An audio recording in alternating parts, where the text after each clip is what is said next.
So you need to fix that dripping faucet. That constant at night is driving you nuts. Well, Delta has made it incredibly easy to fix that dripping faucet, especially with these washerless faucets. Here's how to fix it. Step 1 is turn both the hot and cold water off down below.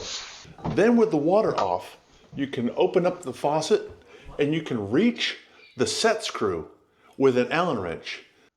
This model takes a 3/32 Allen wrench and the handle lifts right off. Then with the handle off, you'll unscrew this chrome collar that sits underneath the handle. Then you'll unscrew the nut and it'll expose the valve that is the source of your dripping.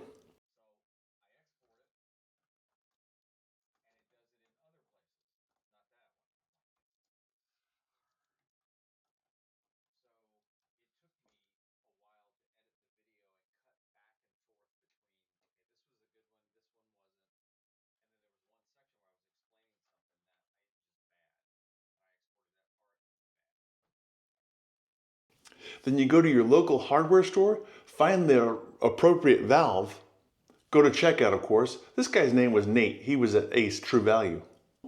Insert the new canister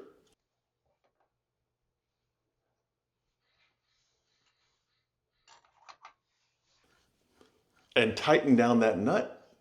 Not too tight. You don't want to put too much pressure on that nut.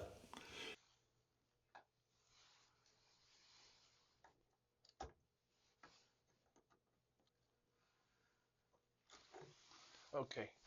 And return the chrome collar.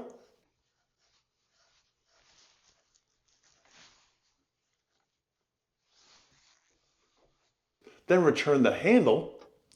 Tighten it down with that set screw.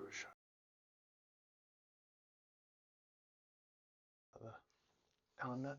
There you go. Word of caution, make sure it's lined up correctly, otherwise you'll always be leaning to the right or leaning to the left to turn on the hot or turn on the cold. Turn off the faucet and then go down below and turn on your hot and cold. And then check for leaks around the side. And your drip should be solved. For more helpful tips like this one, click the image on your screen now.